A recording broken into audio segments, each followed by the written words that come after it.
क्या आपने कभी सड़क किनारे पड़ी कोई चीज घर लाई है? सोचा होगा बस पुराना सामान है, पर अगर वो सामान शापित निकले तो?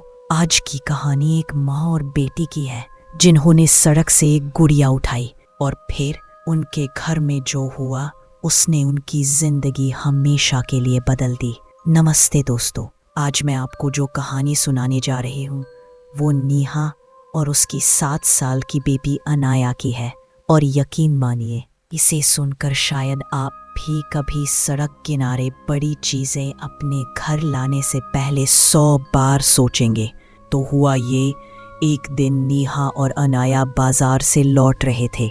रास्ते में कूड़ा उठाने वाली गाड़ी आने वाली थी, इसलिए कई घरों के बाहर पुराना सामान रखा था।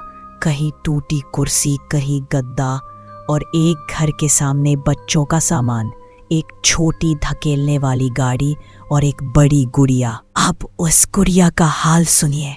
2.5 फुट लंबी, प्लास्टिक की, सुनहरे घुंघराले बाल जो उम्र के साथ धूसर पड़ चुके थे, बड़ी लाल सी आंखें और अजीब सी मुस्कान जिसमें छोटे छोटे चौकोर दांत छलकते थे। उसने पीच रंग की पुरानी लेस वाली ड्रेस पहनी थी। अनाया ने देखते ही शोर मचा दिया। माँ, माँ, वो गुड़िया चाहिए मुझे। अब आप सोचिए, सड़क किनारे से उठा सामान नेहा को बिल्कुल अच्छा नहीं लगा। उसे डर भी था, कहीं गंदगी न हो, बीमारियां न हो, या कहीं वो गुड़िया भूतहा ही न निकले। पर बच्चे की जिद के आगे कौन टिक पाया है। थकी हारी नेहा ने आखिरकार कार रोकी और गुड़िया उठा लाई। उस रात अनाया ने उस गुड़िया का नाम रखा लीला। उसने उसे अपने पास सुलाया और धीरे धीरे फुसफुसाने लगी, गुड नाइट लीला, मीठे सपने। और दोस्तों, यहीं से उनकी जिंदगी बदल गई। कुछ ही दिनों में अनाया बीमार पड़ने लगी।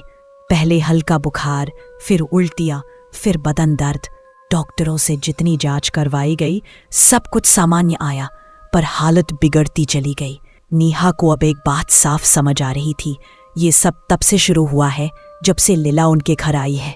और सबसे डरावनी बात, कितनी भी बार नेहा उस गुड़िया को घर के अलग अलग कोनों में छिपा देती, कपाट, तहखाना, पैंट्री। हर सुबह लीला वापस अनाया के बिस्तर पर मिलती, सीधी बैठी हुई, उसकी लाल आंखें जैसे नेहा को घूर रही हो, और होठों पर वही अजीब सी मुस्कान। अब सोचिए, आप होते तो क्या करते।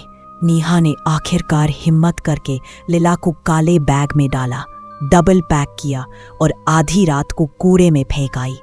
सुबह कचरा वाला आया और गुड़िया हमेशा के लिए चली गई। नेहा ने राहत की सांस ली, पर कहानी यही खत्म नहीं हुई। उस गुड़िया को कूड़े में फेंकने के बाद भी अनाया की हालत सुधरी नहीं, और फिर एक रात चीख की आवाज आई। नेहा दौड़ी अनाया के कमरे में पहुंची। बिस्तर खाली था। कोने में अनाया दुबकी बैठी थी। उसने अपनी माँ को देखते ही उंगली होठों पर रखी और धीमी आवाज में बोली, श्श। नेहा ने नजर घुमाई और जो देखा उससे उसका खून जम गया।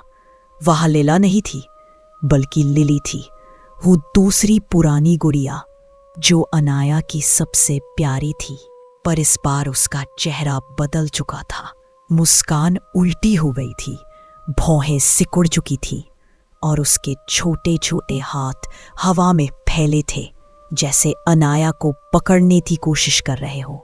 नेहा ने तुरंत अनाया को उठाया और कमरे से भागी। दोनों ने अपने कमरे का दरवाजा बंद किया। अनाया माँ से लिपटते हुए रो पड़ी, माँ, लिली, वो लीला से जलती है, उसी ने मुझे शाप दिया है। सुबह होते ही नेहा ने फैसला कर लिया।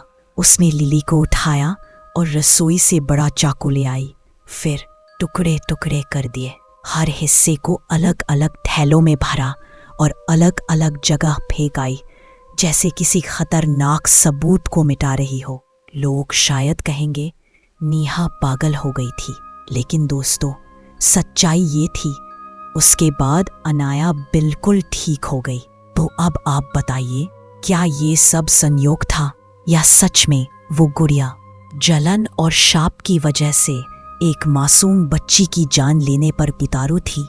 शायद इसीलिए कहा जाता है, सड़क किनारे मिली हर चीज घर नहीं लानी चाहिए।